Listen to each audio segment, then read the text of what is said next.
Hello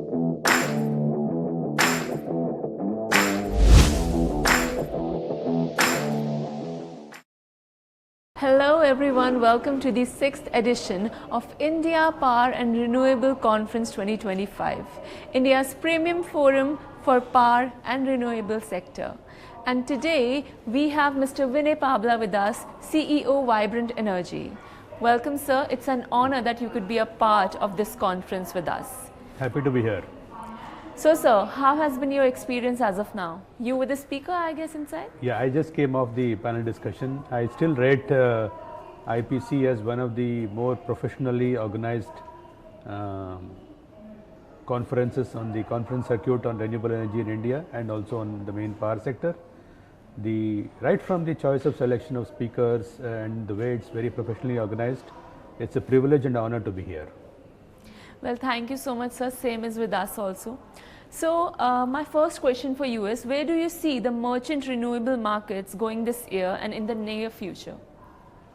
We are seeing an increasing interest both from C&I generators and C&I customers and a marked preference for project formats where a significant portion of the generated power is meant for sale on the merchant market. We still have some diffidence from investors and bankers on the overall bankability when the percentage of projects energy which gets sold on the merchant markets keeps increasing beyond the threshold of 30-35%. But I think it's a very promising start, and most of the large format C&I projects that developers are building these days already has a significant merchant component. So there's a certain degree of comfort that lenders and investors have on bankability concerns and risk concerns that they perceive from large proportions of merchant risk. But frankly, the worldwide pure merchant projects have been underwritten primarily when they make money during very, very short segments, and then investors and bankers look at the overall prices in the market over a long period of time and to judge the viability of the merchant component of the project or the merchant projects per se.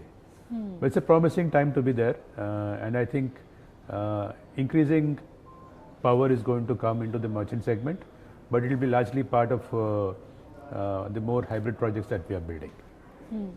So what do you think, like how the interest of the consumers is moving towards the corporate PPAs?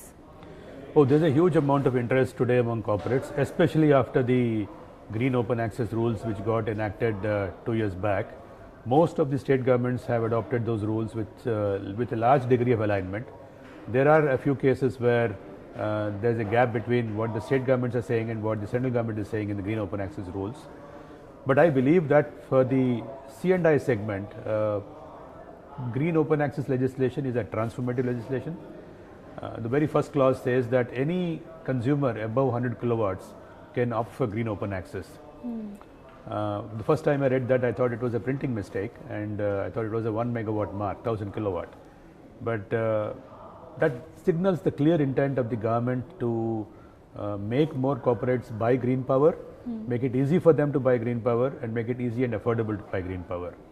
And I believe that's a transformative legislation, and in the years to come, there will be far more alignment and enforcement of these open access regulations uniformly across the country at the state levels, and we are going to see definitely an order of magnitude of scaling of capacity purely because of the legislation getting implemented.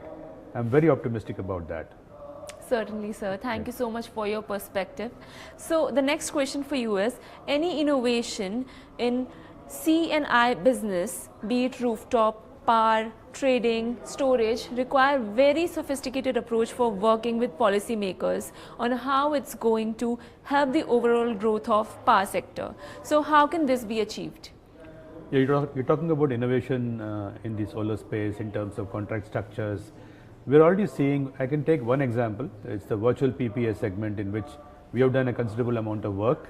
A large part of my company's capacity is in the VPPA segment. The construct is very simple. We just spoke about large merchant risk that comes along with oversized projects in the format that they're being built today. But the VPPA kind of skirts a portion of that risk. The construct is very simple. The generator gets a flat PPA tariff for a fairly long tenor.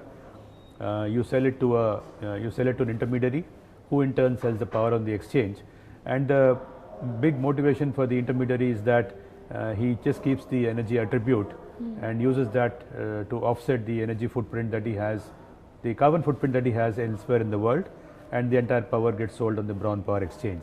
This is a construct that has worked for many platforms, and a significant amount of capacity is coming up, and that's one of the innovations which I think is adding to the scaling of capacity in the C&I space, and kind of opens the door for many more such constructs to come in, especially like contracts for difference. Now that the tough war between the regulatory agencies has been sorted out, we'll see a lot of innovation which is driven by innovations in the merchant markets, especially around derivatives, and it's an interesting time to be in the C&I space with this merchant flavor coming up.